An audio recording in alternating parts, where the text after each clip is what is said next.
Hello everybody, नमस्कार। Welcome to कक्षा दी class. और आज हम कक्षा 10 हिंदी बी का पहला पाठ स्पर्श पाठ्य पुस्तक का साखी पढ़ने जा रहे हैं। साखी के रचयिता हैं संत कबीरदास। ये बहुत बड़े संत थे, ज्ञान मार्गी निर्गुण भक्त थे।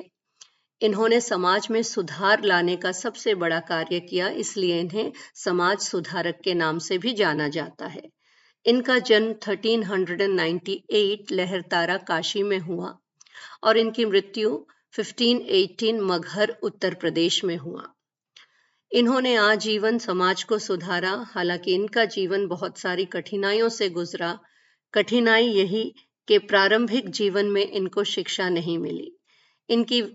इनका जन्म विधवा ब्राह्मणी के यहाँ हुआ, जिन्होंने इसे लहरतारा नामक एक तालाब के किनारे छोड़ दिया और वहीं नीरू नीमा नामक एक दंपत्ति ने, जो जुलाहे थे, इन्हें पाल पोस कर बड़ा किया।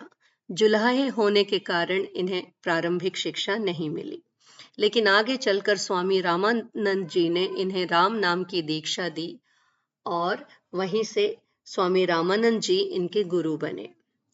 इनकी भाषा सधुक्कड़ी, साधुओं द्वारा बोली गई भाषा है और जिसमें अवधी, राजस्थानी, भोजपुरी और पंजाबी के अतिरिक्त और भी कुछ भाषाएं हैं। इसीलिए इस भाषा को पंचमेल खिचड़ी भी कहा जाता है।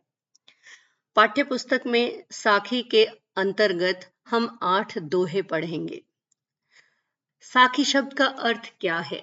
साखी शब्द का अर्थ होता है साक्षी, गवाह, यानी वो चीज, वो साक्षी जो कोई भी बात प्रमाणित करती है और प्रत्यक्ष ज्ञान दिलाती है। अर्थात प्रत्यक्ष ज्ञान जो सत्य की तरफ ले जाए, जो हमें सीख दे।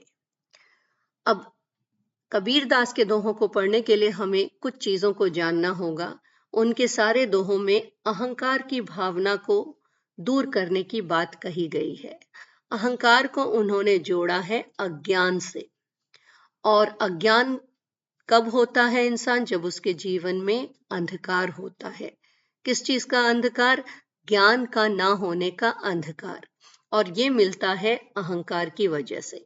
लेकिन इंसान का अहंकार तब चला जाता है जब उसके जीवन में प्रकाश आता है। किस चीज का प्रकाश? ज्ञान का प्रकाश। और यही ज्ञान उसे निरहंकार बना देता है, निरअहंकार, यानी जिसका अहंकार चला जाए। तो इस बात को हमें सारे दोहों को पढ़ते हुए ध्यान में रखना है। तो चलिए आरंभ करते हैं दोहे। सबसे पहले दोहे में उन्होंने कहा है, ऐसी वाणी बोलिए मन का आपा खोई, आपन तन शीतल करे औरन को सुख होई। अब बोली का, यानी जो बातें हम कहते हैं, उनका महत्व हम कबीरदास हमें समझाना चाहते हैं कि हमें कैसी वाणी बोलनी चाहिए, यानी कैसी बातें करनी चाहिए। तो हमें ऐसी बातें वाणी यानी बोली, हमें ऐसी बातें बोलनी चाहिए, अर्थात मीठी बातें बोलनी चाहिए, जो मन का आपा खोई, जो मन के आपा को, आपा क्या है? अहंकार, ईगो, इस अहंकार को खो जाना, दूर कर देना, त्याग करना, जिससे अहंकार का त्याग हो जाए। ये अहंकार इंसान के कहाँ छुपा है? उसके मन में। अहंकार यानी घमंड। तो इंसान के मन में जो अहंकार है वो उसका त्याग हो जाए, वो खो जाए, चला जाए। ऐसी बातें हमें बोलनी चाहिए। इस तरह की बातें हमें बोलनी है। और ऐसी बातें बोलने से क्या होगा? अपना यानी खुद का तन शीतल करे। शीतल यानी शीतल, ठंडा, ठंडा यानी अच्छा, कूल जिसे हम कहते हैं। तो ऐसी वाणी बोलनी चाहिए, अर्थात मीठी वाणी बोलनी चाहिए, जिससे मन का अहंकार का त्याग हो और उसके बोलने से अपने तन को, अपने शरीर को शीतलता अर्थात ठंडक महसूस हो, अर्थात शांति का अनुभव हो। और ऐसी बातें बोलने से जो सुन रहा है, कौन सुन रहा है? औरन, दूसरे लोग जो इसे सुन रहे हैं, उन्हें सुख प्राप्त हो। सुख होई यानी होना। औरन को, दूसरों को इससे सुख मिले।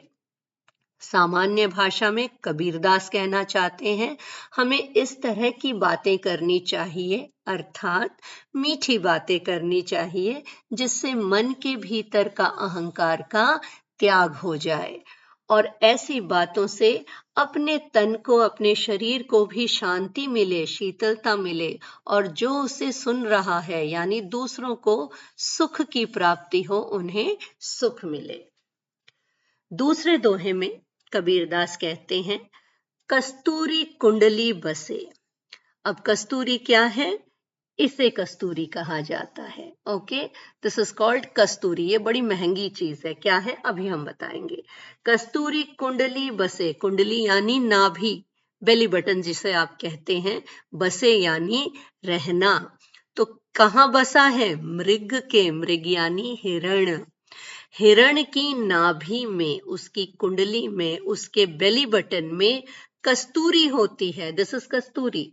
ये बहुत महंगी चीज है, ब्लैक मार्केटिंग इसकी होती है क्योंकि ये दवाइयों में काम आती है, परफ्यूम बनाने में काम आती है और इसकी सबसे बड़ी मुख्य बात यह होती है कि इसमें बहुत सुगंध होती है, इसका फ्रेग्रेंस बहुत स्ट्रांग होता है और उसी फ्रेग्रेंस की वजह से ये कस्तूरी की जो खुशबू है, उसमें जो सुरभि है, उस खुशबू को ये मृग, हिरण कहाँ खोजता है? ढूंढे, ढूंढना यानी सर्च करना, खोजना। वन यानी जंगल, वन में यानी जंगल में, माही में। तो जंगल में ये जो हिरण है ये ढूंढ रहा है, सर्च कर रहा है, किसको? कस्तूरी को। लेकिन क्या उसे मिलेगा? कभी नहीं, क्योंकि वो उसकी नाभि में है, कुंडली में है, जिसे वो बेचारा हिरण देख ही नहीं सकता। तो हिरण के शरीर में कस्तूरी का निवास है, जिसे वो देख नहीं पा रहा और उसे वो पूरे जंगल में ढूंढ रहा है। ठीक इसी तरह ऐसे घटी घटी राम है, दुनिया देखे नाही। ठीक इसी तरह घट घट में यानी कण कण में, एवरी सिंगल मैटर, जो मैटर होते हैं, कण होते हैं, पार्टिकल्स होते हैं, इसी तरह हर पार्टिकल, घटी घटी अव्ययीभाव समास, हर घट में, हर पार्टिकल में, हर कण में राम है। अब यहां देखिए, निर्गुण भक्त है। राम का मतलब इनका दशरथ के पुत्र, लक्ष्मण के भाई, सीता के पति राम नहीं है। ये परम ब्रह्म, परमात्मा स्वरूप है। इनका कोई आकार नहीं है क्योंकि ये निर्गुण भक्त थे। तो इनके राम ब्रह्मा स्वरूप है, ईश्वर है, परमात्मा है। तो कहते हैं ऐसे हर कण में ईश्वर बसे हैं, परमात्मा बसे हैं, लेकिन दुनिया देखे नाही, दुनिया को दिखाई नहीं देता। जिस तरह हिरण जंगल में कस्तूरी ढूंढता फिरता है, मनुष्य भी अपने ही भीतर बसे ईश्वर को, परमात्मा को संसार में ढूंढता फिरता है। अब ईश्वर हमारे भीतर है, हमारे भीतर अर्थात हमारी आस्था में, हमारी भक्ति में, हमारी श्रद्धा में, इनमें ही ईश्वर बसते हैं और वो तो हमारे भीतर ही है।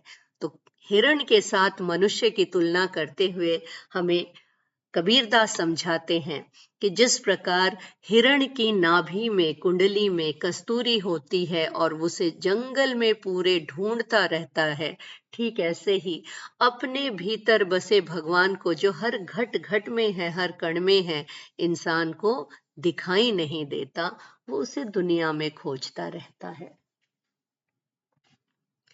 आगे देखेंगे, कबीरदास कहते हैं, जब मैं था तब हरि नहीं, अब हरि है मैं नहीं।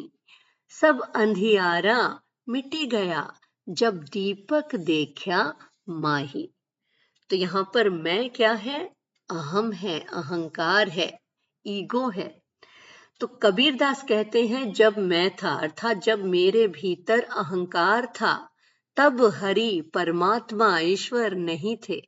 अर्थात अहंकार के अंधकार में मैं हरि को, ईश्वर को नहीं देख पाता था। लेकिन कुछ ऐसा हुआ कि अब हरि है, अब हर तरफ मेरे चारों ओर सिर्फ ईश्वर है, परमात्मा है और मैं अर्थात मेरा अहंकार, मेरा अहम नहीं है। ये चमत्कार हुआ कैसे? अहंकार मिटा कैसे? वो कहते हैं सब अंधियारा, सब अहंकार, सब अज्ञानता मिट गया, समाप्त हो गया।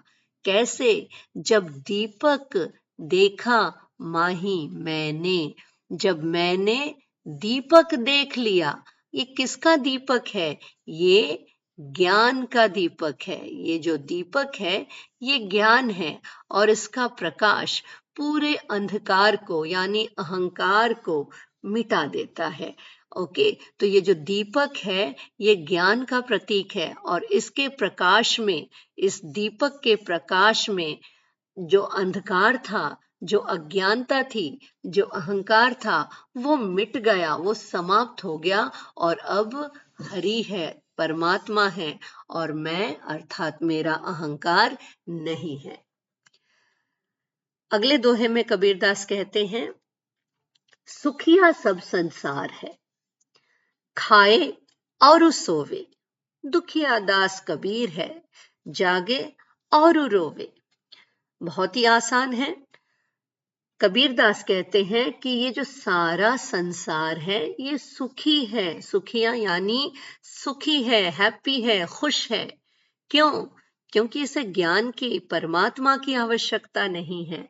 अज्ञान के अंधकार में बैठा है और खाता है, ओके, और सोता है। ओके, अज्ञानता के अंधकार में और सोता है। सोवे यानी सोता है। किसमें सोता है? अज्ञानता के अंधकार में।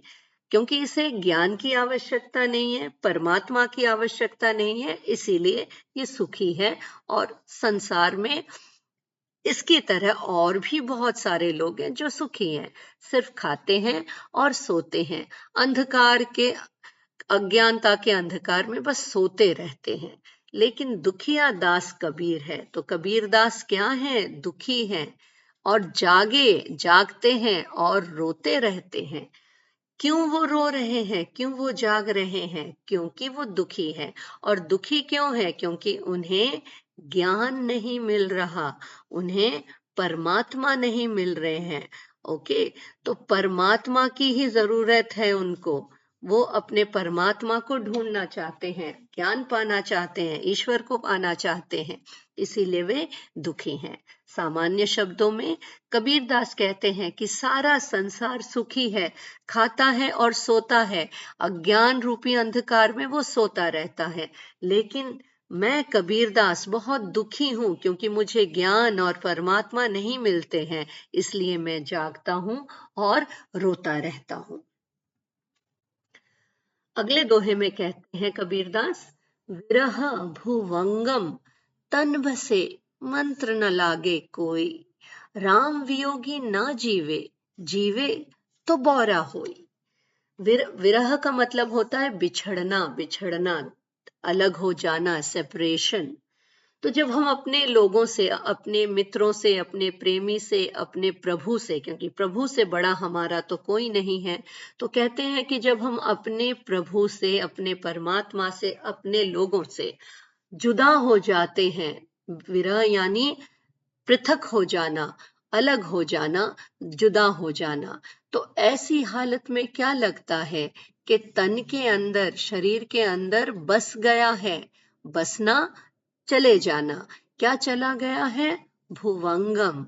भुवंगम यानी सांप। तो जब हम अपने परमात्मा से या अपने लोगों से, अपने प्रेमी से अलग हो जाते हैं, जुदा हो जाते हैं, तब ऐसा लगता है कि शरीर के भीतर भुवंगम चला गया, सांप चला गया। अब सोचिए, सांप का जहर, पूरा का पूरा जहर लेकर ये सांप भीतर चला गया तो मनुष्य की हालत क्या होगी? वो तड़पेगा, अर्थात प्रभु से अलग होकर वो तड़पेगा। और ऐसी हालत में मंत्र न लागे, ना लागे नहीं लगना, कोई भी मंत्र नहीं लगती है। मंत्र क्या है? आज के स्थिति में हम इसे दवाई कह सकते हैं। यानी कोई भी दवाई हमारे काम नहीं आती। कब? जब हम अलग होते हैं प्रभु से, विरह हो जाते हैं, तब हमारे शरीर में सांप चला जाता है और हमारे शरीर को किसी तरह का मंत्र, दवाई काम नहीं आती, हमें शांति नहीं मिलती। ठीक ऐसे ही राम से वियोगी, वियोगी यानी जो बिछड़ गया है, जो बिछड़ गया है वो नहीं जी सकता। राम से बिछड़ने वाला ना जीवे, नहीं जी सकता। जीवे यानी जीना, जीवे, और अगर जिएगा तो कैसे जिएगा, तो बौरा होई, पागल हो जाएगा। बौरा होना, पागल हो जाना। तो जो राम से बिछड़ गया वो जी नहीं सकता, जिएगा तो पागल हो जाएगा। सामान्य शब्दों में कबीरदास कहते हैं कि जब हम अपनों से, प्रभु से, ईश्वर से अलग हो जाते हैं, बिछड़ जाते हैं, तब ऐसा लगता है जैसे शरीर में सांप चला गया है, और ऐसी हालत में कोई मंत्र हमारे काम नहीं आ रही, हमें शांति नहीं दे रही। ठीक ऐसे ही जब हम राम से बिछड़ जाते हैं तो नहीं जी पाते, और जीते भी हैं तो बौरा हो जाते हैं, पागल हो जाते हैं। अगले दोहे में कबीरदास कहते हैं, निंदक नेड़ा राखिए, आंगनी कुटी बंधाई, बिन साबण पानी बिना, निर्मल करे सुभाई। निंदक कहते हैं निंदा करने वाले को, क्रिटिक जो हमारी क्रिटिसिज्म करता है, हमारी गलतियां निकालता है, हमारी बुराइयां बताता है। नेड़ा का मतलब होता है निकट, नियरे, नियरे से बना है नेड़ा, नियरे अवधि का शब्द है। तो यहाँ पर नेड़ा है, राखिए यानी रखना। किसको हमें अपने पास निकट रखना है? निंदक को, जो हमारी बुराई करता है। अब इस निंदक को अपने पास कहाँ, कितने पास रखना और कहाँ रखना? कुटी, कुटी यानी हट, हमारी जो कुटिया है उसके आंगन में, कुटी के सामने जो हमारे जगह होती है, स्थान होता है, उस आंगन में बंधाई, बांध कर।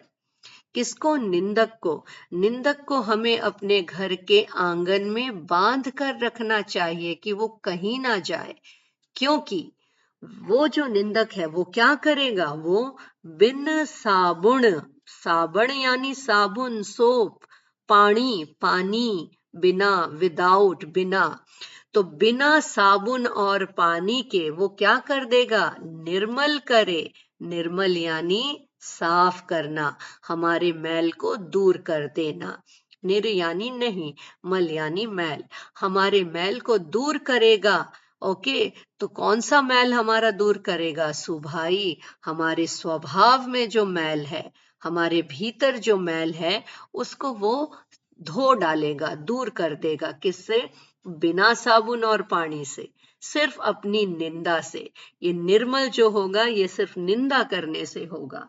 अर्थात कोई अगर आके हमें बताए कि हमारे भीतर ये बुराइयां हैं और उन बुराइयों के कारण हमारा स्वभाव बुरा है, जब हम उस बात को समझेंगे तभी हम उसे दूर करने का प्रयास करेंगे। और ये हमें कौन समझाएगा? हमारा निंदक। अर्थात सामान्य शब्दों में कबीरदास कहते हैं कि हमारे निंदक को हमेशा नेड़ा, पास में ही रखना चाहिए। कितने पास? आंगन की कुटी में बांध कर, क्योंकि ये निंदक बिना साबुन और पानी के हमें निर्मल करेगा, हमारे स्वभाव को निर्मल कर देगा और सारा संसार हमें चाहने लगेगा। अगले दोहे में कहते हैं, पोथी पढ़ी पढ़ी जग मुवा, पंडित भया न कोई, एको आशिर पीव का, पढ़े सुपंडित होई। पोथी यानी किताबें, पुस्तकें, पढ़ी पढ़ी, पढ़ पढ़ कर, पढ़ी पढ़ी द्वंद्व समास, पढ़ना और पढ़ना, सॉरी, अव्ययी भाव समास, ये अव्ययी भाव समास है। सेम शब्दों की पुनरुक्ति है तो अव्ययी भाव समास होता है।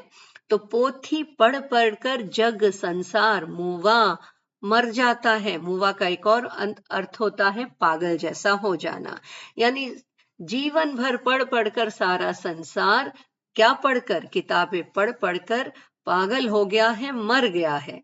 लेकिन ज्ञानी, पंडित यानी ज्ञानी, भया न कोई, भया बनना, कोई पंडित नहीं बन पाया। एको, अब कौन पंडित बना है? एको आशिर पीव का, पीव का मतलब होता है प्रिय, प्रेम। ओके, जिस इंसान ने एक अक्षर, एक अक्षर यहाँ शब्द के रूप में आया है, अक्षर यानी शब्द किसका? पीव का, यानी प्रिय का, प्रेम। कौन है यहाँ प्रेम? ईश्वर। ईश्वर का जिसने ज्ञान पा लिया, ईश्वर से प्रेम जिसने कर लिया, अर्थात जिसने मानवता भाईचारे को जान लिया, वही पढ़े सो पंडित होई। तो प्रेम को जिसने पढ़ लिया, पढ़े सो, पढ़ने से पंडित होई, पंडित बन गया। सामान्य शब्दों में पोथी पढ़ पढ़कर जग सारा संसार मर गया, पागल हो गया, लेकिन पंडित नहीं बन सका। जिसने एक अक्षर प्रेम का पढ़ लिया, वही पंडित बन गया, अर्थात ज्ञानी बन गया। अंत में कहते हैं, हम घर जालिया आपना, लिया मुराड़ा हाथी। अब घर जालो तास का, जे चले हमारे साथी। तो यहां पर उन्होंने कहा, हम घर जालिया, जालिया जलाना, ओके, आपने जलाया, किसको जलाया? अपना खुद का घर। ये घर क्या है? ये घर है हमारी मोह माया, अटैचमेंट। अटैचमेंट के कारण हमारे जीवन में अज्ञानता आ जाती है, अंधकार हो जाता है, जो हमें ईश्वर की तरफ लेकर नहीं जाता, जो हमें परमात्मा से मिलने नहीं देता। तो सामान्य शब्द में कबीरदास कहते हैं कि हमने अपने घर को जला दिया। ओके, अपने घर को जला दिया। कैसे जलाया? लिया मुराड़ा, मुराड़ा जलती हुई लकड़ी, मशाल। ओके, इसे आप देख रहे हैं, ये मशाल है। ओके, हाथी, ये हाथी अर्थात हाथ है। तो हमने अपने हाथ में मशाल लेकर, जलती हुई मशाल लेकर क्या किया? अपने जीवन के, अपने घर के, अपने जीवन के मोह माया अज्ञानता को, अंधकार को जला दिया। अब घर जाले तास का, ओके, तास का उसका या आपका। अब घर जाले उसका, जो चले हमारे साथी। तो जो हमारे साथ चलना चाहते हैं, जो चलते हैं हमारे साथी साथ, तो जो हमारे साथ चल रहे हैं, अब उसका घर भी जलाओ, अर्थात उसके घर में, उसके जीवन में जो अंधकार है, जो अज्ञानता है, उसे जलाकर हमारे साथ चलो। कहाँ चलो? ज्ञान के मार्ग पे आगे चलो। सामान्य शब्द में कबीरदास कहते हैं कि हमने अपना घर जलाया, अर्थात अपने जीवन के अज्ञानता को, मोह माया को, सबको जला दिया, अपने हाथ में मशाल लेकर, मुरारा लेकर। अब उसका भी घर जलाओ, जिसके घर में अज्ञानता है, और उसे हमारे साथ ले चले, यानी उसे हम अपने साथ ज्ञान के रास्ते पर आगे लेकर चले। तो इस तरह कबीरदास ने अहंकार रूपी अज्ञानता को दूर करने का प्रयास किया है, और ज्ञान को, प्रकाश को आने देने की प्रार्थना की है, अर्थात हमें समझाया है कि हमें ज्ञानवान बनना है, अपने अहंकार को दूर करना है। यदि आपको दोहे समझ में आए, अच्छा लगे, तो वीडियो को जरूर लाइक, शेयर और सब्सक्राइब जरूर कीजिएगा। धन्यवाद, नमस्कार, बाय बाय।